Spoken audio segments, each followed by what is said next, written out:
자, 최근에 개봉했던 영화 중에요. 미스터 존스라는 게 있었어요. 미스터 존스. 감독은 아그네츠카 홀란드.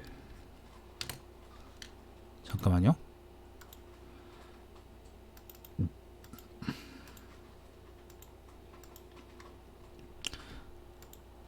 미스터 존스라는 영화가 최근에 개봉했었어요. 이게 얼마 전에 난 봤거든. 극장에서 봤어 내가. 극장에서 내가 영화를 거의 안 보거든요. 보통 집에서 그냥 뭐 왓챠나 그런 걸로 보지. 아니 구글 영화 이런 걸로 보지. 내가 영화에서 잘 안 보는데 요거는 누구냐면 이제 용현이라고 내 후배 놈이 있는데 그 친구가 나한테 해달라 그래서 보고 했었어요. 요 내용이 뭐냐면은 일단 줄거리부터 읽어보죠. 자, 1930년대 초 런던 히틀러와 인터뷰한 최초의 외신 기자로 주목받은 전도 유망한 언론인 가레스 존스. 그는 새로운 유토피아를 선전하는 스탈린 정권에 막대한 혁명 자금의 의혹을 품고 직접 스탈린을 인터뷰하기 위해 모스크바로 향한다. 그곳에서 존스는 퓰리처상 수상자이자 뉴욕타임스 모스크바 지국장 월터 듀란티를 만나 협조를 요청해보지만 현실과 타협한 그에게 실망하고 만다. 하지만 존스의 투철한 기자 정신에 마음이 움직인 베를린 출신의 기자 에이다 브룩스로부터 그가 찾는 진실에 접근할 실마리를 얻게 된다. 계속되는 도청과 미행, 납치의 위협 속에서 가까스로 우크라이나로 잠입한 존스는 마침내 참혹한 진실을 마주하게 되는데 생명을 담보한 위험한 취재 느낌표. 세상을 외면했지만 끝까지 진실을 추구한 단 한 명의 기자. 아까도 얘기했지만 이런 거 시놉시스에 좀 안 넣었으면 좋겠어요. 느낌표 그 다음에 단 한 명의 뭐뭐 이런 거 좀 안 넣었으면 좋겠어요. 이 소재가 재밌습니다. 소재가 2차 대전하고 2차 대전 직전이에요. 2차 대전 직전식이고 가레스 존스라는 기자의 이제 일종의 일대기 같은 일대기예요. 2차 대전 직전에 이제 히틀러하고 뭐 어쩌다 보니까 이제 가레스 존스 요 아저씨가 이제 그 인터뷰를 하게 돼가지고 그래서 그것 때문에 유명해진 아저씨인가 본데 그 아저씨가 이제 그러니까 히틀러하고 인터뷰했다는 걸 통해서 외교부 영국 이제 외교부하고도 연이 닿게 되고 그래서 거기서 이제 히틀러는 전쟁을 일으킬 거다라고 주장을 하는데 아마 거기 있는 사람들은 다 믿질 않죠. 그래서 히틀러하고 전쟁을 일으키면 히틀러가 전쟁을 일으키긴 할 건데 그걸 만약에 막으려 그러면 우리가 저기 동쪽에 있는 소련 놈들하고 우리가 동맹을 해야 된다라고 생각을 해요. 존스 아저씨가. 그래서 이제 근데 사실 그 우리는 지금 초고속 인터넷으로 방 안에 앉아가지고 전 세계에 있는 사이코들을 다 우리가 볼 수 있잖아, 그지? 그냥 가만히 앉아가지고 다리 긁으면서 볼 수 있단 말이지. 근데 옛날엔 그게 아니어가지고 직접 이제 그런 걸 보려, 예를 들면 소련은 어떤 나라인지도 사실 영국이 잘 몰랐고 그리고 내부 사정이 어땠는지도 잘 몰랐기 때문에 영국 정부 입장에서는 이게 좀 회의적이었어요. 그래서 존스 아저씨가 이제 그거에다가 소련 놈들이 우리의 희망이다 아마 그렇게 생각을 하고 모스크바로 가서 이제 취재를 하다가 이제 그 우크라이나의 이제 대기근 있죠, 그죠? 대기근 홀로도모르였나? 이름이 있었는데 잠깐만요. 홀로도모르였나? 홀로도모르 맞네요. 홀로도모르. 우크라이나의 대기근을 보고 개충격 받아서 이제 그거에 대해서 양심 선언하는 영화가 바로 이제 영화라고 생각하면 되겠습니다. 소재가 그래서 보통 2차 대전 같은 영화 하시면 이제 폴란드, 폴스카 친구들이나 아니면 막 프랑스의 레지스탕스 아니면 막 열심히 싸우는 미군 이런 걸로 소재를 삼는데 이건 특이하게 이제 우크라이나 대기근으로 삼았다는 게 또 특이하고 그리고 이제 가레스 존스 요 사람이 이제 가공의 인물이 아닙니다. 실제로 존재했던 사람이고요. 실제 하는 사람이었고 뭐 그 행적이 영화하고 완전히 똑같은지는 잘 모르겠는데 2차 대전 내가 알기로는 이제 2차 대전이 터진 직후였나? 직전이었나? 아무튼 외몽골에서 이제 죽었다고 알고 있어요. 외몽골에 뭐 취재를 갔다가 거기서 이제 소련한테 암살당했다는 걸로 알고 있어요. 홀로도모르란 게 뭐냐면은 1932년부터 33년까지 우크라이나에서 이제 발생했던 대기근이에요. 근데 우크라이나라는 거는 영화에서 나오지만 이제 흑토지방이라 그래가지고요. 사실은 되게 비옥한 곳이거든. 되게 많이 비옥한 것이에요. 근데 왜 그러면 이제 대기근이 생겼냐? 대기근에서 이제 또 몇 명이 죽었냐면은 250만 명, 350만 명 이 정도 100만 명 단위로 사람이 죽어왔어요. 왜 이제 비옥한데 그렇게 터졌냐 그러면은 내가 이제 자세한 건 잘 모르겠지만은 소련 정부에서 일부러 고의적으로 이걸 일으킨 걸로 알고 있어요. 그러니까 뭐 아마 정치적인 이유가 있었겠지, 그지? 정치적이나 행정적인 이유가 있었을 거야. 내가 대충 찾아본 바로는 이제 그 집단 농장화, 스탈린이 이제 농장 집단화, 그러니까 집단 농장으로 이제 농업 체제를 개편하려고 하다가 보니까 그 어디에 우크라이나의 이제 농민들이 그거에 대해서 되게 많이 반발했었고, 그래서 그것 때문에 아마 그 농장을 집단화시키는 과정에서 아마 그것 때문에 행정적으로 마찰이 생기고, 그러다가 이제 아마 거기 우크라이나에서 나오는 동물들을 전부 다 모스크바로 빼돌려라 그렇게 돼가지고 아마 그렇게 된 걸로 난 알고 있는데, 나는 그렇게 알고 있어요. 어쨌거나 이제 그것 때문에 도대체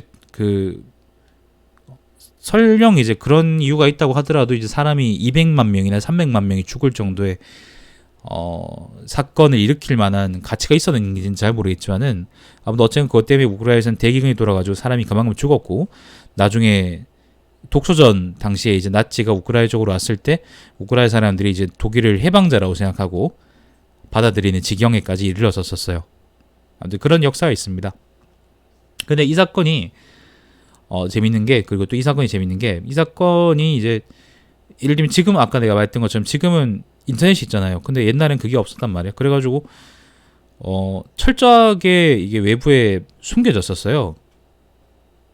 예를 들면 기자들이 막 이제 왔다 갔다 자유롭게 할 수 있는 그런 세상도 아니었고, 영화에서 보면 이제 기자들이 모스크바로 다 오긴 하지만은 소련 정부가 어떻게 행동하고 있나 그런 걸 보려고 취재하려고 오긴 하지만은 사실은 이제 모스크바에 사실상 억류된 상태로 모스크바 외부로 이제 나가지 못하도록 그렇게 통제를 받고 있었던 것 같고, 소련 정부 입장에서는 기자들이 이제 예를 들면 이런 홀로도모르 같은 치부를 드러내면은 안 될 거 아니야, 그지?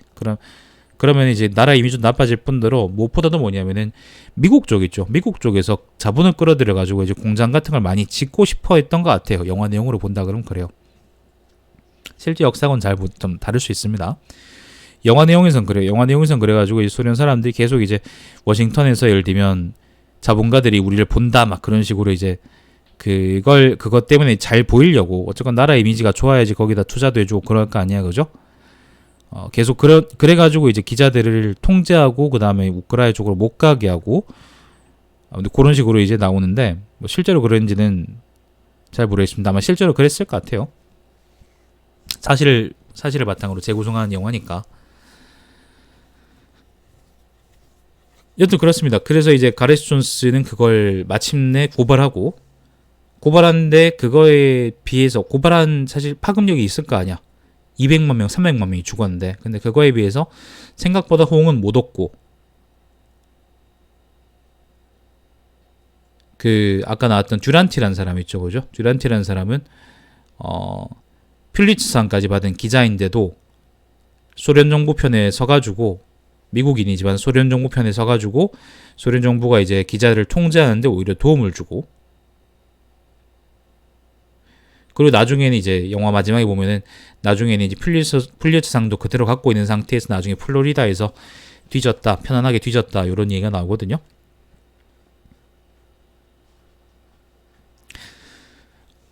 사실 소련에 대해서는 이제 2차 대전이 터지고, 그리고 독일하고 소련이 이제 서로 막 싸우기 시작할 때까지도 서방 세계에서는 좀 이제 반신반의했을 것 같은데,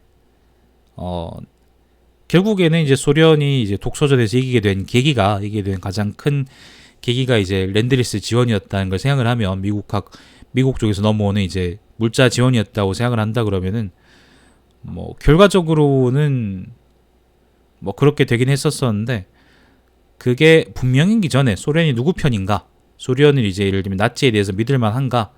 아니면 나치는 전쟁을 일으킬까라고 반신반의하는 상황에서 고민하는 상황에서의 사람들은 우리처럼 생각하지 않았겠죠, 그죠? 존스처럼 아마 생각하지도 않았을 거고 그래서 그런 의미에서 존스가 결과론적으로 본다 그러면 되게 이제 성관을 갖고 있는 사람이었고 되게 중요한 문제를 드러내는 사람이지만 당대는 그렇게 호응을 못 받았고 이제 그래서 문제가 좀 있었다라는 거를 가리키는 그런 영화였다고 생각을 합니다.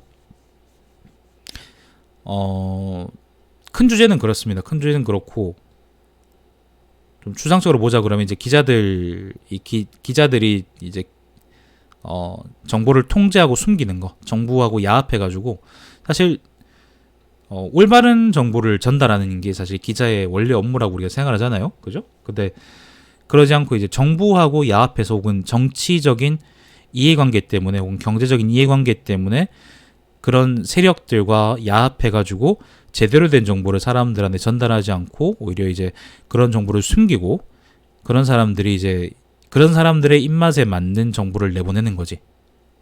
그런 모습이 여기 요 영화에 이제 미스터 존스라는 영화에 되게 적나라하게 많이 드러나 있어요. 그리고 이제 사건이 막 지금 게임스탑에 무슨 공매돈이 어쩌니 그런 것도 사실 본질적으로는 같은데 그런데 이제 홀로도모르에서는 이제 실제로 수백만 명이 죽었고 게임스탑 요 공매도 사건은 사실은 사람이 죽거나 그러지 않았잖아, 그지?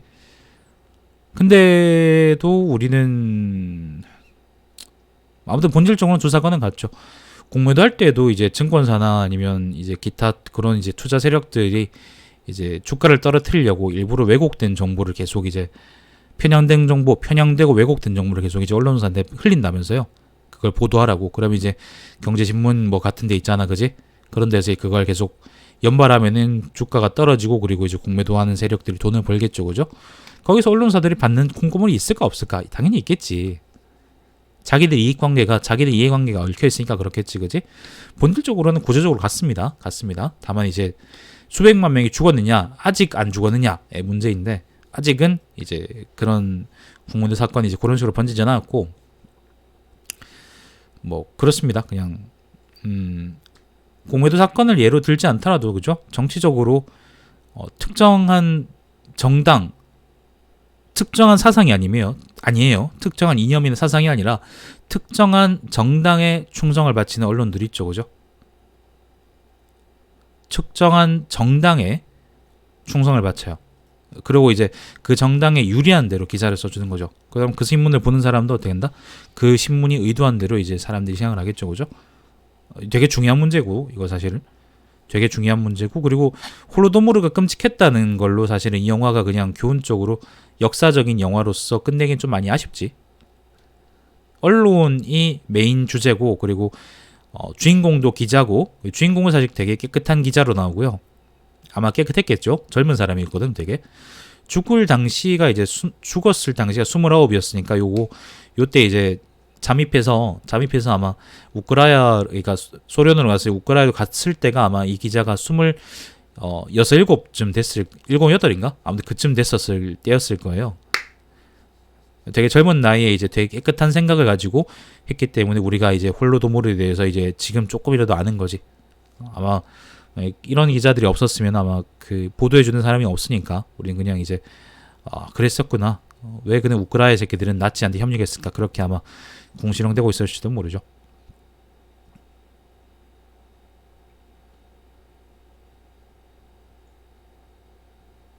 근데 여기서 제가 더 나가진 않겠습니다.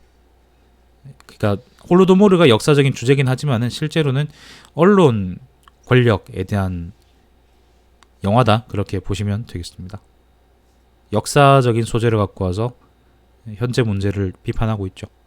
그리고 이제 이동할 때마다 감독이 이거는 감독 취향인지 잘 모르겠는데 이동할 때마다 어디 장소 있잖아. 예를 들면 뭐 러시아로 가거나 아니면 러시아 안에서 모스크바에서 다시 또 어디에요? 저기 어디입니까? 우크라이나로 가거나 요런 상황에서 감독이 항상 이제 계속 기차 있죠. 기차 그 기관 돌아가는 걸 계속 보여주는데, 물론 그게 재밌긴 했었었는데 움직일 때마다 항상 이제 그런 영상이 또 이제 무슨 영상이라냐, 아니면 쿠키 영상처럼 계속 그렇게 영화 중간중간에 있으니까 나는 이제 좀 두세 번째 나올 때부터는 되게 재밌더라. 그냥 그런 특색이 있었어요. 가레스 존스 역할하는 사람은 이제 제임스 노턴이라는 아저씨였고요.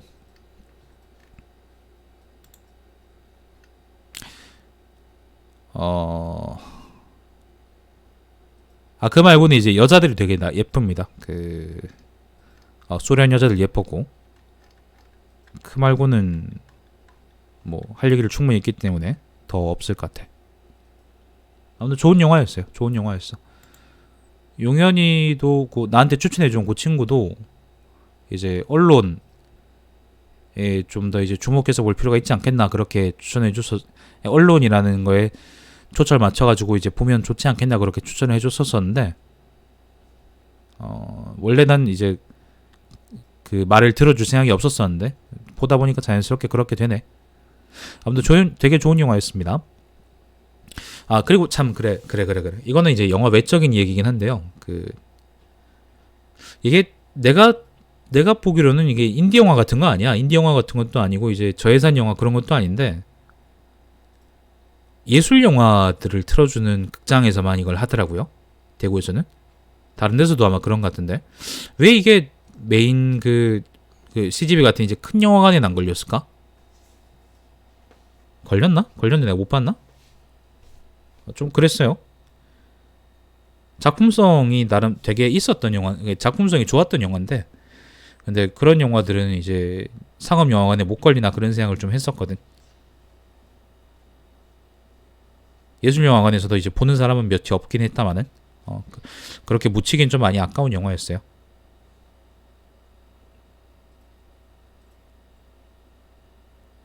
자, 이걸로 끝. 미스터 존스였습니다. 미스터 존스. 좋은 영화.